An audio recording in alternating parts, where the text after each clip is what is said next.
In my 40s, I found myself a single parent with limited current workplace skills. I had been a stay-at-home mom and farm wife for many years. I was going through a lot at that time, and there is no doubt that this was the worst decade of my life. I was incredibly depressed and alone. I knew I had to do something at that point, so in order to start a career and I guess make sense of what I was experiencing, I decided to pursue a career in the helping field. First, I did a 2-year diploma in social work, and then after that completed a 4-year degree in psychology. After that, I started working with youth in the addictions field. Although I learned a lot about myself and the world from these programs, I did realize pretty quickly it was not the right choice for me. So then I found myself in my 50s, unhappy, broke, in student loans, and kind of wondering what the hell I had done. The worst part is, I felt like it was too late to change what I had started. I had run out of time, and probably most importantly, energy. But then a couple of things happened, and I knew I had to make a change. I guess you could say it was kind of like give it one last-ditch effort. So today I'm sharing how I made that abrupt career and I guess you could say major life change, the challenges I faced, and the lessons I learned along the way. If you're considering a career pivot, especially later in life, then this video is for you. So let's go back to when I was working at my job in the addictions field. I really loved the clients that I worked with, but the system was definitely not for me.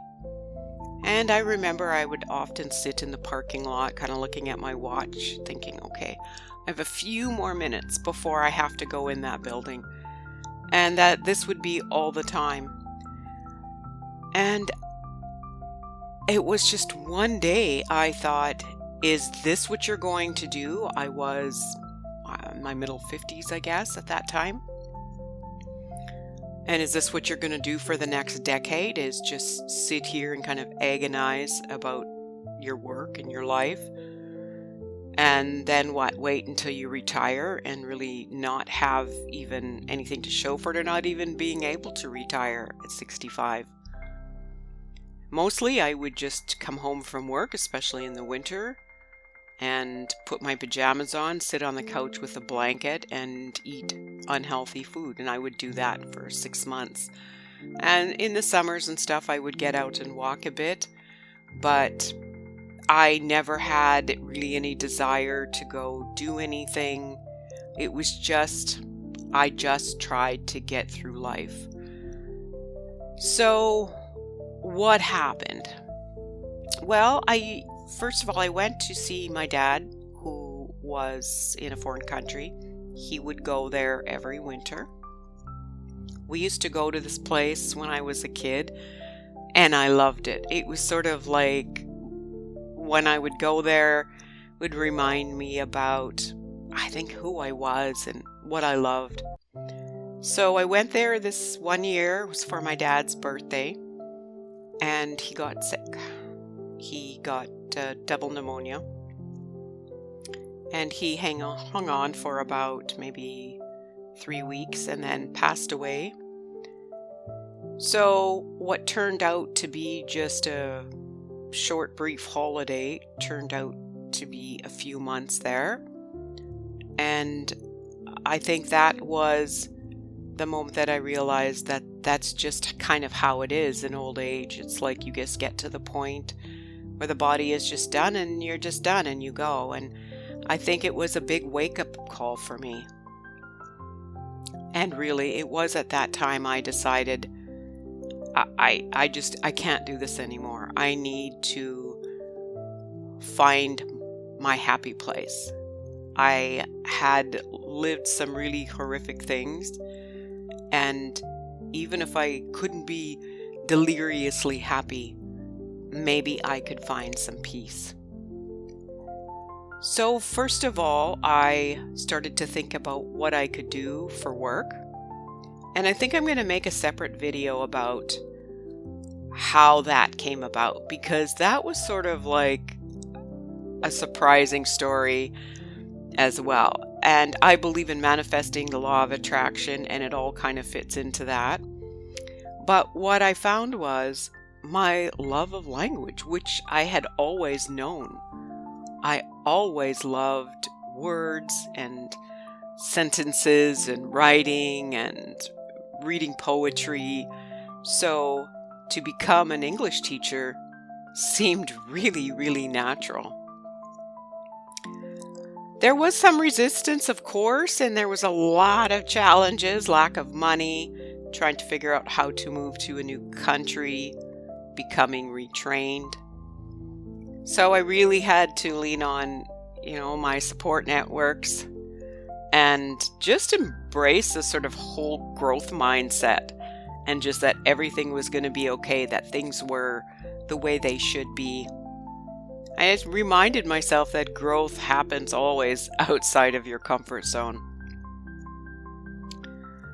So it probably took me just under 2 years from the time my father passed away there to get retrained and to kind of get back to that country. And there were so many things, so many wonderful things that came from that. I guess finding out who I was created to be was probably number one. And loving my job. I had never known what it was like. I used to see people who would love their job, and I would just think, wow, that's really kind of weird. And I now get up and I'm so happy. It's been about 8 years now. Of course, the job of teaching English and working with the language got me back to my writing, which I had loved as long as I can remember. I lived in a country where things were just healthier, lots of access to fresh fruit and vegetables, lots of moving around. I joined an open water swim group. There was just a greater fulfillment in my life, and I felt this alignment with my purpose. I met a lot of new people, and many doors opened. There were just so many ways that this has positively impacted my life. So where am I now and what am I doing? So it's 8-9 years later. I'm still living in this country here. I've been working online teaching English, and also doing more some coaching with students as well. I wrote my first children's book and even found love. So this is a really, really good place to be in. I'm 62, going to be 63. And there's a few things that I would like to say that maybe could be helpful to you. So one thing that really would have helped me way back when was to have a mentor of some kind. I don't know, mentor, a coach, because I realized I made some mistakes that were fairly obvious. So if some person had been asking me the right questions, I would have come to my own conclusion that the path I had chosen was probably not going to be good for me. So that's one thing. Get a mentor, coach, or maybe a family member, wise family member. Do your research. Of course, when you start to think about some different options, spend time, do your research. Listen to your inner guidance and ask for what you want, and ask for guidance. And I want to talk about that a bit more in another video, because it's kind of crazy how that happened with me, and it's super interesting, but I really believe in that now. I would like to say also, for some, play the long game. There's some things that maybe you could start now that will pay off in the next couple of years. Or maybe even if you would like to move abroad or something like that, start training for a career that you could do online or remotely. There was a lot of things, like I think I was in the survival mode, and people in survival mode don't think about the future or play the long game. But that would be some advice for you, and that's something a mentor or coach could help with. So it's never too late to start over. I guess that's the one point I want to make. Your age is an asset, not a liability. Trust your intuition and be willing to take some risks. You really don't have to have everything figured out, which is what I thought. Sometimes you just have to take the first step. So think of your life as a book, as a series of chapters. It's okay to start writing a new one, and it's okay to have a plot twist. So are you considering a career or life change? What's holding you back? Let me know in the comments. I'd love to hear your story. And if you can, please like and subscribe. And I just really want to thank you for watching this video. Bye.